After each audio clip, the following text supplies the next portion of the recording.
ഇപ്പോൾ ഹിന്ദു ഐക്യവേദി സംസ്ഥാന പ്രസിഡന്റ് ശ്രീ ആർ.വി. ബാബു കൂടി ടെലിഫോൺ ലൈനിലുണ്ട്. ശ്രീ ആർ.വി. ബാബു, ഇപ്പോൾ SDP-യുടെ മീഡിയ ഇൻചാർജ് അൻസാരി ഏനാത്തായിരുന്നു സംസാരിച്ചുകൊണ്ടിരുന്നത്. വളരെ നിയമാനുസൃതമായി ആളുകളുടെ കയ്യിൽ നിന്ന് പൈസ പിരിവെടുത്തുകൊണ്ട് വാങ്ങിയ 17 സെന്റിന്റെ ഭൂമിയിലേക്കാണ് അവർക്ക് ഇങ്ങനെ ഒരു ED അറ്റാച്ച്മെന്റ് നോട്ടീസ് അവർക്ക് ലഭിക്കുന്നത്. മറ്റ് PFIയുമായി ബന്ധപ്പെട്ട ഭൂമികളെക്കുറിച്ചോ ട്രസ്റ്റിനെ കുറിച്ചോ അദ്ദേഹത്തിന് അറിയില്ല. പക്ഷേ ശ്രദ്ധിക്കേണ്ട ഒരു കാര്യം, ഇതിൽ ഇപ്പോൾ വള്ളുവനാട് ട്രസ്റ്റ്, പാലക്കാട്ടെ വള്ളുവനാട് ട്രസ്റ്റ്, ഇത് ഒരിക്കൽ NIA ഏറ്റെടുത്ത് അത് കോടതി ഒഴിവാക്കി കൊടുത്തതാണ്. ഇപ്പോൾ വീണ്ടും ED അത് അറ്റാച്ച് ചെയ്തു എന്ന് അറിയിക്കുന്നു. ഈ മഞ്ചേരിയിലെ ഗ്രീൻ വാലി അക്കാഡമി, അവിടെ അറ്റാച്ച്മെന്റ് ഉണ്ടെന്നാണ് നോട്ടീസിൽ പറയുന്നത്. പക്ഷേ ഇപ്പോൾ ഞങ്ങളുടെ പ്രതിനിധി അനുമോദ് അന്വേഷിക്കുമ്പോൾ ആ സ്ഥാപനത്തിന് അങ്ങനെ ഒരു നോട്ടീസും കിട്ടിയിട്ടില്ല. അതവിടെ സാധാരണ നിലയിൽ പ്രവർത്തിക്കുന്നുമുണ്ട്. ED ഇന്നലെ ഇങ്ങനെ ഒരു നോട്ടീസ് ഇറക്കിയത്, അതേക്കുറിച്ച് താങ്കൾക്ക് എന്താണ് പ്രതികരിക്കാനുള്ളത്? അല്ലെ, പോപ്പുലർ ഫണ്ടും SDP-യും ഇത് രണ്ടും ഒരേ സംഘടന തന്നെയാണ്.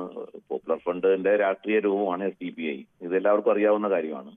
അപ്പോൾ രണ്ടു കൂട്ടരും പ്രവർത്തിക്കുന്നത് ഒരേ ലക്ഷ്യത്തിന് വേണ്ടിയാണ്. നാട്ടിൽ കലാപം ഉണ്ടാക്കുക, തീവ്രവാദ പ്രവർത്തനങ്ങൾ സംഘടിപ്പിക്കുക, ഈ പറയുന്ന തീവ്രവാദത്തിലേക്ക് യുവാക്കൾ റിക്രൂട്ട് ചെയ്യുക, രാജ്യത്ത് അസ്ഥിരത ഉണ്ടാക്കി നമ്മുടെ രാജ്യത്തെ ഭരണഘടനാ സംവിധാനങ്ങളെ മുഴുവൻ തകിടം മറിക്കുക, ഈ രാജ്യത്തെ ഒരു ഇസ്ലാമിക രാജ്യമാക്കി മാറ്റുക. 2047 ലക്ഷ്യം വെച്ചുകൊണ്ടാണ് ഇവർ ഈ പ്രവർത്തിക്കുന്നത് മുഴുവൻ.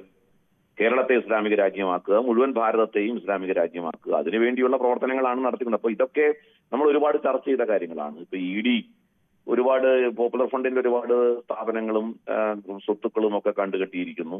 അതേപോലെ SDP-യുടെ നിയന്ത്രണത്തിലുള്ള ഒരു സ്ഥലവും പോപ്പുലർ ഫണ്ട് ED അറ്റാച്ച് ചെയ്തിട്ടുണ്ട്. ഇതെല്ലാം കോടതിയിൽ സമർപ്പിക്കുന്ന രേഖകളാണ്. കോടതിയിൽ ഇതൊക്കെ ചോദ്യം ചെയ്യപ്പെടും എന്ന് കൃത്യമായ ബോധ്യം EDക്ക് ഉണ്ടാവുമല്ലോ. അപ്പോ ഇവര് പറയുന്നത് ഞങ്ങൾ പച്ചവെള്ളം ചവച്ച് കുടിക്കുന്നവരാണ്, ഞങ്ങൾ നിസ്സഹായരാണ്, അല്ലെങ്കിൽ ഞങ്ങൾ നിഷ്കളങ്കരാണ്, ഞങ്ങൾ പാവങ്ങളെ സഹായിക്കുന്നു, ഞങ്ങൾ ചാരിറ്റി നടത്തുന്നു, ഞങ്ങൾ അത് ചെയ്യുന്നു, പാലിയേറ്റീവ് കെയർ നടത്തുന്നു. ഇതെല്ലാ തീവ്രവാദ സംഘടനകളും ഈ പുറമേക്ക് ഇത്തരം കാര്യങ്ങളൊക്കെ ചെയ്യാറുണ്ട്. അവരുടെ യഥാർത്ഥ ലക്ഷ്യം എന്താണെന്നുള്ളതൊക്കെ വളരെ വ്യക്തമായിട്ട് നമുക്ക് എല്ലാവർക്കും അറിയാം. ഇത് തെളിയിക്കപ്പെട്ട പ്രൂവൺ റെക്കോർഡാണ് പോപ്പുലർ ഫണ്ടിനെ സംബന്ധിച്ചിടത്തോളം ഉള്ളത്. ഇന്ത്യയിലെമ്പാടും ഡൽഹിയിൽ നടത്തിയ കലാപമായാലും ബാക്കി നമ്മുടെ രാജ്യത്തെമ്പാടും നടത്തിയിട്ടുള്ള കലാപങ്ങളൊക്കെ പോപ്പുലർ ഫണ്ടുമായി ബന്ധപ്പെട്ട് നടത്തിയ കലാപങ്ങളൊക്കെ അങ്ങനെ കലാപങ്ങളൊക്കെ നടത്തി. ഇപ്പൊ നേരത്തെ ഈ അറ്റാച്ച് ചെയ്ത് ഇപ്പൊ നമ്മുടെ മുന്നിലുള്ളത് ഒരു കോടതി വിധിയാണ്. NIA ഇതിന് സമാനമായ രീതിയിൽ കണ്ടെത്തലുകൾ നടത്തി അത് കോടതിയിലേക്ക് കൊണ്ടുചെന്നപ്പോൾ കോടതി ഇത് തള്ളുകയാണ് ചെയ്തത്. അതവിടെ നിൽക്കുമ്പോഴാണല്ലോ നമുക്ക് ഇതിങ്ങനെ ചോദിക്കേണ്ടി വരുന്നത്. അല്ല, കോടതി ഇപ്പൊ രണ്ടാമത് ED ചെയ്തിട്ടുണ്ടെങ്കിൽ വ്യക്തമായ തെളിവുകൾ കൂടി ആയിരിക്കും അത് ചെയ്തിട്ടുണ്ടാവുക. അങ്ങ് പറഞ്ഞ രാജ്യദ്രോഹമൊക്കെ വരുന്നത് NIA-യുടെ പരിധിയിലാണല്ലോ. അപ്പൊ NIA കോടതിയിൽ അത് അങ്ങനെ നിസ്സംശയം ഈ വസ്തുവകകൾ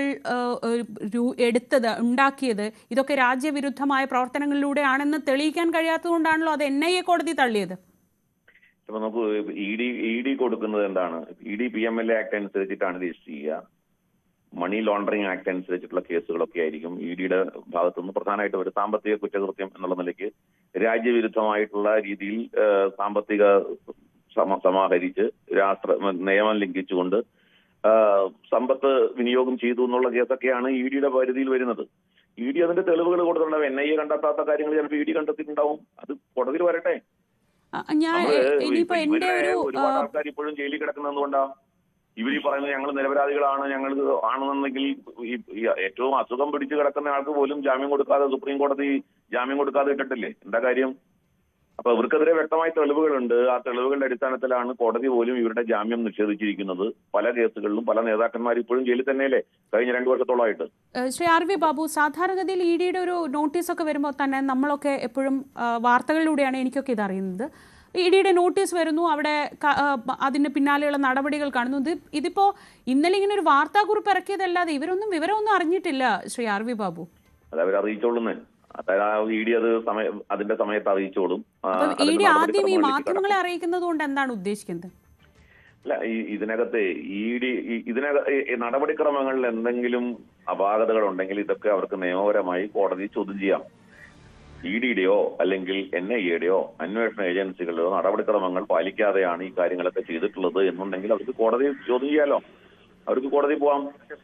നമുക്ക് കാത്തിരുന്ന് കാണേണ്ട കാര്യമാണെന്നേ. ഇപ്പോൾ ശ്രീ അൻസാരി ആരോപിക്കുന്നത് ഈ നമുക്കറിയാം ഇപ്പോൾ ഒരു ലോക്സഭാ തെരഞ്ഞെടുപ്പിലോ നിയമസഭാ തെരഞ്ഞെടുപ്പിലോ ഒന്നും ഒരുപക്ഷെ SDPI പോലെ ഒരു പാർട്ടിക്ക് എത്ര കണ്ട് സ്വാധീനം ചെലുത്താൻ പറ്റുമെന്ന് അറിയില്ല. പക്ഷെ പഞ്ചായത്ത് തലത്തിൽ നമുക്കറിയാം പലയിടങ്ങളിലും അവർ വളരെ കാര്യമായ സ്വാധീനം ചെലുത്തുന്നവരാണ്. അതൊക്കെ മുന്നിൽ കണ്ടാണ് ഇങ്ങനൊരു പുകമറ സൃഷ്ടിച്ചുകൊണ്ടുള്ള ഒരു വാർത്താക്കുറിപ്പും നടപടിയും എന്നൊക്കെയാണ് അവർ ആരോപിക്കുന്നത്. ശ്രീ RV ബാബു, അല്ല, അവരുടെ ആരോപണം ആരാ വിലക്കെടുക്കുന്നേ? അവരുടെ ആരോപണം അവരെന്താണ് എന്നുള്ളത് കേരളീയ സമൂഹത്തിന് വളരെ വ്യക്തമായിട്ട് അറിയാലോ.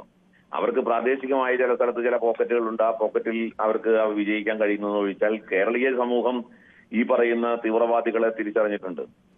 അവര് ഈ ചെയ്യുന്നത് എന്താണ്? പൊതുവായിട്ടുള്ള ജനറൽ മുസ്ലിം സമുദായത്തെ തീവ്രവാദത്തിലേക്ക് നയിക്കാൻ കഴിയുമോ എന്നാണ് അവർ നോക്കുന്നത്. ആ മുസ്ലിം സമുദായം ഇരകളാക്കപ്പെടുന്നവരാണ്, അവരെ വേട്ടയാടുന്നു, അവരെ ഉപദ്രവിക്കുന്നു, അവരെ മോബ് ലിഞ്ചിങ് ഇങ്ങനെയൊക്കെയുള്ള വ്യാജ പ്രചരണങ്ങൾ നടത്തി മുസ്ലിം സമുദായത്തിനുള്ളിൽ ഭീതി സൃഷ്ടിച്ച് തങ്ങളോടൊപ്പം നിർത്താൻ പറ്റുമെന്ന് നോക്കുന്നേ. പക്ഷേ അത് കേരളത്തിലെ മുസ്ലിം സമുദായമൊക്കെ അത് തിരിച്ചറിയുന്നുണ്ട്, ഇന്ത്യയിലെ മുസ്ലിങ്ങളും അത് തിരിച്ചറിയുന്നുണ്ട്. ഇവരൊക്കെ ഈ പറയുന്ന വ്യാജ പ്രചരണം അഴിച്ചുവിട്ടുകൊണ്ട് രാജ്യത്തെ കലാപം സൃഷ്ടിക്കാൻ ശ്രമിക്കുന്നതാണ് എന്ന് മനസ്സിലാക്കിക്കൊണ്ട് തന്നെ ജനങ്ങൾ അവരെ തള്ളിക്കളഞ്ഞതാണ്. അവർക്കൊന്നും ഒരു സ്വാധീനവും കേരളീയ സമൂഹത്തിൽപ്പെടുത്താൻ അവർക്കൊരു 5% വോട്ടിന്റെ പോലും പിന്തുണ, 3% വോട്ടിന്റെ പോലും പിന്തുണ അവർക്കില്ല. അപ്പൊ പിന്നെ അവര് ഞങ്ങളിപ്പോ മലമറിക്കും എന്നൊക്കെ പറഞ്ഞിട്ട് ചെയ്യുന്നതല്ലാതെ ചില പോക്കറ്റുകളിൽ അവർക്ക് ഒറ്റപ്പെട്ട ചില വിജയങ്ങൾ ഉണ്ടാക്കാൻ കഴിയുന്ന ഒഴിച്ചാൽ വേറെ എന്തെങ്കിലും സൃഷ്ടിക്കാൻ കഴിയുമെന്ന് ഞാൻ വിചാരിക്കുന്നില്ല. ഇനി അതല്ല, അങ്ങനെ വിജയിക്കുന്നുണ്ട് അവര് എന്നുണ്ടെന്നുണ്ടെങ്കിൽ കേരളത്തിലെ മുസ്ലിം സമുദായം തീവ്രവാദത്തിനോടൊപ്പമാണ് എന്ന് പറയേണ്ടി വരും. ശ്രീ അൻസാരി അതിനകത്ത് ഇപ്പോ അദ്ദേഹം പറഞ്ഞത് കേട്ടല്ലോ, ഇത് ഒരു രാജ്യത്തിന്റെ താല്പര്യത്തിന് വിരുദ്ധമായി ദ്രോഹപരമായ നിലപാടുകൾ എടുക്കുമ്പോൾ സ്വാഭാവികമായി വരുന്ന നടപടികൾക്കപ്പുറത്ത് തെരഞ്ഞെടുപ്പിൽ നിങ്ങൾക്ക് അങ്ങനെ കാര്യമായ ഒന്നും ചെയ്യാനുമായില്ല, അതൊക്കെയാണെന്ന് പറയുന്നതിൽ യാതൊരു യുക്തിയില്ലെന്നാണ് അദ്ദേഹം പറയുന്നത്. ഒരു RSSന്റെ ഒരു തീവ്രവാദ നേതാവെന്ന നിലയിൽ RV ബാബുവിൽ നിന്ന് വേറൊന്നും നമ്മൾ പ്രതീക്ഷിക്കുന്നില്ല. അങ്ങനെ RV ബാബുവിനെ നമ്മൾ വെല്ലുവിളിക്കുകയാണ്. നിങ്ങൾ ഇപ്പൊ പറഞ്ഞല്ലോ SDPI ഇവിടെ ഏറ്റവും വലിയ ഇവിടെ എന്താണ് രാജ്യം ഉണ്ടാക്കുന്നു, ഭയങ്കര പ്രശ്നം ഉണ്ടാക്കുന്നു എന്ന് പറഞ്ഞല്ലോ. RV ബാബുവിന്റെ ആൾക്കാരാണല്ലോ കേന്ദ്രം ഭരിക്കുന്നത്. അപ്പം കേന്ദ്രത്തിന്റെ ആനുകൂല്യത്തിലാണോ ഞങ്ങൾ ഇവിടെ പ്രവർത്തിക്കുന്നത്? അങ്ങനെ ഏതെങ്കിലും അർത്ഥത്തിൽ രാജ്യത്ത് തീവ്രവാദം അങ്ങനെ പ്രവർത്തനം ഉണ്ടെങ്കിൽ നിങ്ങൾക്ക് നടപടിയെടുക്കാനുള്ള എല്ലാ അധികാരവും ജനങ്ങൾ തന്നിട്ടുണ്ടല്ലോ. രാജ്യം ഭരിക്കുകയാണല്ലോ, ആഭ്യന്തരമന്ത്രി അടക്കം നിങ്ങളാണല്ലോ. എന്തുകൊണ്ടാണ് ഇങ്ങനൊരു രാജ്യത്ത്, നിങ്ങൾ ഭരിക്കുന്ന ഒരു രാജ്യത്ത് ഒരു തീവ്രവാദ പ്രസ്ഥാനം, നിങ്ങൾ പറയുന്ന രീതിയിലുള്ള തീവ്രവാദ പ്രസ്ഥാനം ഈ രാജ്യത്ത് എന്തുകൊണ്ട് പ്രവർത്തിക്കുന്നു? നിങ്ങളല്ലേ അതിന് മറുപടി പറയണ്ടേ? അപ്പൊ ഈ രാജ്യത്തെ ഭരണം യഥാർത്ഥ പരാജയമാണെന്നല്ലേ അദ്ദേഹത്തിന്റെ വാക്കിലൂടെ പറയുന്നത്. പക്ഷേ എന്തുകൊണ്ടാണ് പറ്റാത്ത? കാരണം തീവ്രവാദം ഇല്ല, ആരോപണം മാത്രം. RSSന് വളക്കൂർ ഉണ്ടാക്കാൻ വേണ്ടിയിട്ട് അവരുണ്ടാക്കിയെടുക്കുന്ന ഒരു നരേഷനാണ്. അല്ലാതെ അതിനപ്പുറത്തേക്ക് ഈ രാജ്യത്ത് ഏത് തീവ്രവാദം, ഞാൻ RSS നടത്തിയ അക്രമത്തിനപ്പുറത്തേക്ക് അല്ലെങ്കിൽ കൊലപാതകങ്ങൾ, കലാപങ്ങളിനപ്പുറത്ത് എന്തെങ്കിലും ഒരു അക്രമവും കലാപങ്ങളും SDPI ഉണ്ടാക്കിയിട്ടുണ്ടോ?